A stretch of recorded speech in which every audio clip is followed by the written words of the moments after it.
এইটো আমাৰ ৰাস্তাটোৰ সমস্যাৰ কাৰণে আমি মানে ভোট আজি বৰ্জন কৰিছোঁ। কাৰণ এইটো আমাৰ পশ্চিম ব্ৰহ্মপুত্ৰ গাঁও পঞ্চায়তৰ অন্তৰ্গত এইটো ৰাস্তা, কিন্তু এইটো আমি মীনা শইকীয়া আমাক খুমটাই সমষ্টিত তেওঁ অন্তৰ্ভুক্ত মানে সমষ্টিৰ বিধায়ক, তেওঁক আমি 3বাৰ যোগাযোগ কৰিলোঁ। তেখেতে মানে ৰাস্তাটো চাম বুলি কয় আৰু মানে নাচায় আৰু বুজোৱাও নিদিয়ে, কয় বোলে চাপৰি অঞ্চলৰ ৰাস্তা পাছত হ'লেও ভাল হ'ব এনেকৈ কয়। এখন আমাৰ বৰকৰণী কয়, কিন্তু এই ৰাস্তাটো এইখিনিৰ পৰা ধৰক আপোনাৰ দাধৰা আমাৰ নেশ্যনেল হাই ৰোডত এইটো ৰাস্তাটো লাগিছিল, কিন্তু সিফালে অলপমান হৈ আহিলে গেলাবিল নদীৰ দলংখন হৈ গ'ল, কিন্তু এইখন থাকি গৈছিল।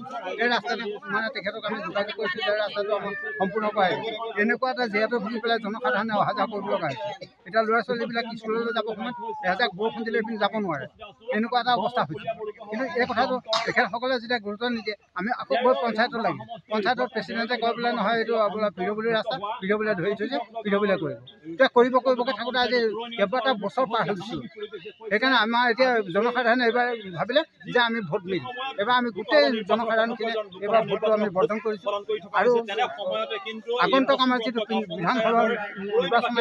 বিধানসভা নিৰ্বাচন আমি বৰ্জন কৰিম আৰু পঞ্চায়ত নিৰ্বাচন আমি বৰ্জন কৰিম। সেইকাৰণে ৰাস্তাটো সম্পূৰ্ণ হ'লেহে আমি সকলোখিনি আমি ভোট দিবলৈ যাম তেতিয়া।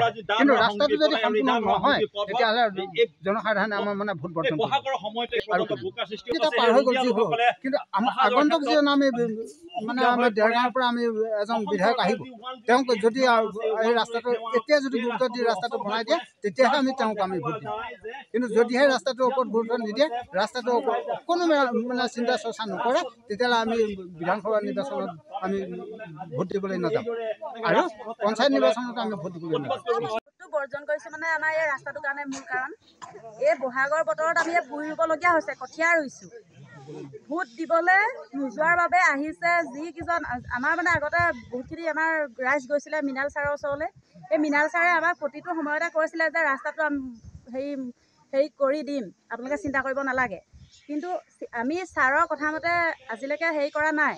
কিন্তু আজি যিকেইজন ছাৰৰ মানে ভাল মানে বিজেপি লিডাৰ বুলিয়ে আমি কৈছোঁ, তেওঁলোকে কিছুমান কথা আমাক কয় কেতিয়াবা, কিন্তু তেওঁলোকৰ মতেও আমি কিছুমান মানে মিটিং মাটাঙেও যাওঁ।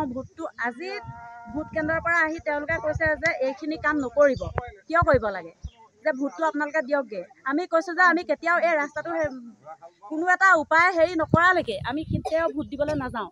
মানে আপোনালোকে ৰাস্তাটো নোহোৱাৰ কাৰণে এতিয়ালৈকে ভোটটো দিবলৈ বিচৰা নাই? আমি ৰাস্তাটোৰ কাৰণে আমি ভোট বৰ্জন কৰিছোঁ, অন্য কাৰণ একো নাই। বিধানসভা কি পঞ্চায়ত কি আমি একো ভোটেই নিদিওঁ, মানে কোনো ভোটেই নিদিয়ে? আমাৰ 600ৰ অধিক ভোটাৰ আছে। Join BSc Nursing and GNM at St. Martha Institute of Nursing, Guwahati under SM Group of Institutions.